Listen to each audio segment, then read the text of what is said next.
जय जिनेन्द्र। 10 लक्षण महापर्व चल रहे हैं और उसी के अंतर्गत आज का दिन है उत्तम त्याग का दिन। तो आइए आचार्य समंतभद्र द्वारा विरचित रत्नकरण श्रावकाचार्य जी ग्रंथ से पढ़ते हैं उत्तम त्याग धर्म के बारे में। उत्तम त्याग धर्म के स्वरूप का वर्णन करते हैं। त्याग इस प्रकार जानना, जिन्होंने धन संपदा आदि परिग्रह को, कर्म के उदय जनित पराधीन विनाशिक अभिमान को उत्पन्न करने वाला, तृष्णा को बढ़ाने वाला, राग द्वेष की तीव्रता करने वाला, आरंभ की तीव्रता करने वाला, हिंसा आदि 5 पापों का मूल जानकर इसे अंगीकार ही नहीं किया, वे उत्तम पुरुष धन्य है। जिन्होंने इसे अंगीकार करके फिर इसे हलाहल विष समान जानकर जीर्ण तृण की तरह त्याग दिया, उनकी भी अचिंत्य महिमा है। कितने ही जीवों का तीव्र राग भाव मंद नहीं हुआ, इसलिए समस्त परिग्रह त्यागने को समर्थ नहीं है। वे सराग धर्म में रुचि रखते हैं, पापों से भयभीत है। वे इस धन को उत्तम पात्रों के उपकार के लिए दान में लगाते हैं। जो धर्म के सेवन करने वाले धनवान हैं, वे अन्न वस्त्र आदि द्वारा निर्धन जनों का उपकार करने में धन लगाते हैं। धर्म के आयतन, जिन मंदिर आदि बनवाने में, जिन सिद्धांत शास्त्र लिखवा देने में, उपकरण में, पूजन आदि प्रभावना में धन लगाते हैं।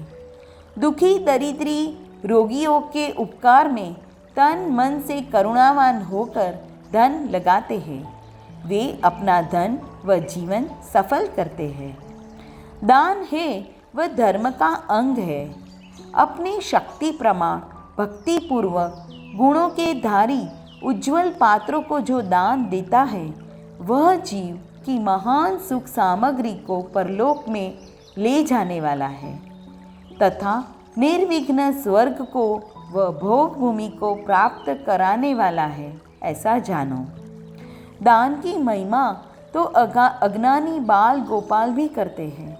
वे कहते हैं कि जिसने पूर्व भव में दान दिया है, उसी ने अनेक प्रकार की सुख सामग्री पाई है तथा जो अभी देगा सो आगे पाएगा। अतः जो सुख संपदा का इच्छुक हो, उसे दान देने में ही अनुराग करना चाहिए। जो दान देने में उद्यमी नहीं है, केवल मरण पर्यंत के लिए धन का संचय करने में ही उद्यमी है, वे यहाँ पर ही तीव्र आर्त परिणाम से मरकर सर्प आदि दुष्ट तिर्यंच की गति पाकर नरक निगोद को प्राप्त करते हैं। धन क्या साथ जाएगा? धन पाना तो दान से ही सफल है। दान रहित का धन घोर दुखों की परिपाटी का कारण है। यहाँ पर ही कृपण की घोर निंदा होती है। लोग कृपण का नाम भी नहीं लेना चाहते हैं। कृपणासुम का नाम लेने को भी लोग अमंगल मानते हैं। दानी में कोई अवगुण या दोष हो तो वह दोष भी दान से ढक जाता है। दानी के दोष दूर भाग जाते हैं। जगत में निर्मल कीर्ति दान से ही फैलती है। दान देने से बेरी भी बेर छोड़ देते हैं, चरणों में झुक जाते हैं। अपना अहित करने वाला भी मित्र हो जाता है। जगत में दान बड़ा है। सच्ची भक्ति से थोड़ा सा भी दान देने वाला भोग भूमि के भोगों को 3 पल्य पर्यंत भोग कर देवलोक में चला जाता है। देना ही जगत में ऊंचा है। विनय सहित व स्नेह के वचन सहित होकर दान देना चाहिए। दानी को ऐसा अभिमान नहीं करना चाहिए कि हम इसका उपकार कर रहे हैं। दानी तो पात्र को अपना महान उपकार करने वाला मानते हैं। लोभ रूप अंधकूप में पड़े हुए को वहाँ से निकालने का उपकार पात्र बिना कौन करे? पात्र बिना लोभियों का लोभ नहीं छूटता। पात्र बिना संसार से उद्धार करने वाला दान कैसे बनता? धर्मात्मा जनों को तो पात्र के मिलने के समान तथा दान देने के समान अन्य कोई आनंद नहीं है। बड़ापना, धनाढ़यपना, ज्ञानीपना पाया है तो दान में ही उद्यम करो। 6 काय के जीवों को अभय दान देवो। अभक्ष्य का त्याग करो। बहुत आराम को घटाओ। देख शोध कर उठाना धरना करो। यत्नाचार रहित निर्दयी होकर प्रवर्तन नहीं करो। किसी प्राणी मात्र को मन वचन काय से दुखी नहीं करो। दुखियों पर करुणा ही करो। यही गृहस्था का अभय दान है। इससे संसार में जन्म, मरण, रोग, शोक, दारिद्र्य, वियोग आदि संताप के पात्र नहीं बनोगे। संसार के बढ़ाने वाला, हिंसा को पुष्ट करने वाला, मिथ्या धर्म की प्ररूपणा करने वाले, युद्ध शास्त्र, श्रृंगार शास्त्र, मायाचार के शास्त्र, वैदिक शास्त्र, रस रसायन, मंत्र जंत्र, मारण वशीकरण शास्त्र महापाप के प्ररूपक है। इनको अति दूर से ही त्याग देना चाहिए।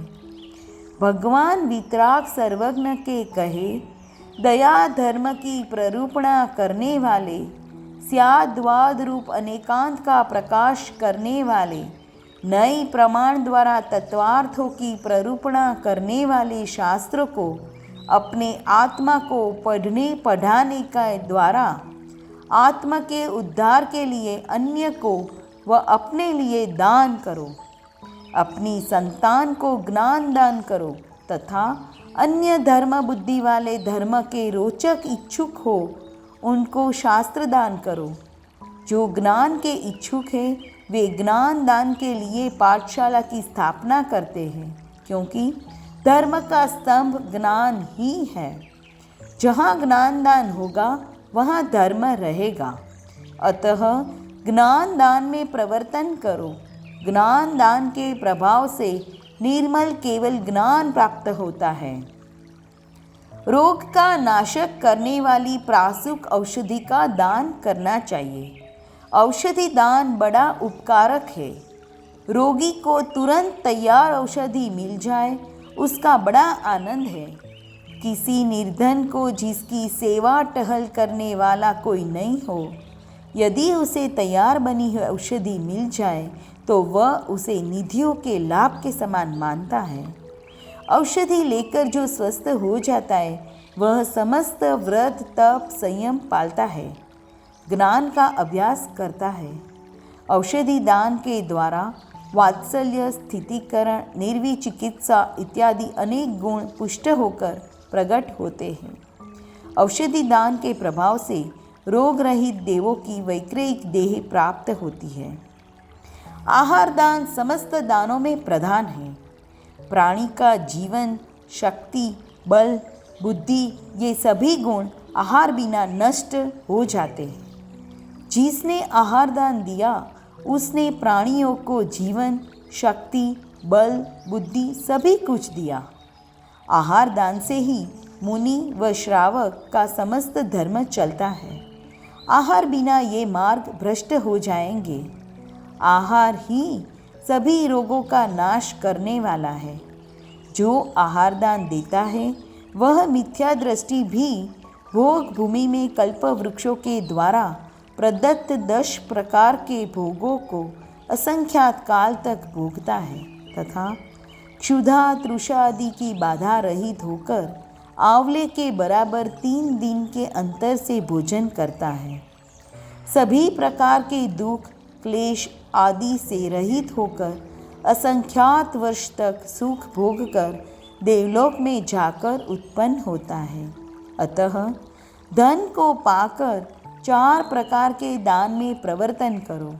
जो निर्धन है वे भी अपने भोजन में से जितना बने उतना दान करो। आपको आधा भोजन मिले तो उसमें से भी ग्रास 2 ग्रास दुखी, भूखे, दीन, दरिद्रियों को दो। मिष्ट वचन बोलना भी बड़ा दान है। आदर, सत्कार, विनय करना, स्थान देना, कुशल पूछना ये महादान है। दुष्ट विकल्पों को त्याग करो, पापों में प्रवृत्ति का त्याग करो, 4 कषायों का त्याग करो, विकथा करने का त्याग करो, दूसरों के सत्य व असत्य दोष कभी नहीं कहो, अन्याय का धन ग्रहण करने का दूर से ही त्याग करो। हे ज्ञानी जनों, यदि अपना हित चाहते हो तो दुखी जीवों को तो दान करो तथा सम्यक दर्शन, सम्यक ज्ञान आदि गुणों के धारकों का महाविनय पूर्वक सम्मान करो। समस्त जीवों के प्रति करुणा करो, मिथ्या दर्शन का त्याग करो, राग द्वेष मोह के धारक कुदेव, आरंभ परिग्रह के धारक भेषधारी कुगुरु, हिंसा के पोषक राग द्वेष को पुष्ट करने वाले मिथ्या दृष्टियों के शास्त्र, इनकी वंदना स्तवन प्रशंसा करने का त्याग करो। क्रोध मान माया लोभ इनके निग्रह करने में बड़ा प्रयत्न करो। क्लेश देने के कारण अप्रिय वचन, गाली के वचन, अपमान के वचन, मद सहित वचन कभी नहीं कहो। इस प्रकार दूसरों को दुख के कारण अपने यश को नष्ट करने वाले, धर्म को नष्ट करने वाले मन वचन काय के प्रवर्तन का त्याग करो। इस प्रकार त्याग धर्म का संक्षेप में वर्णन किया। जय जिनेंद्र।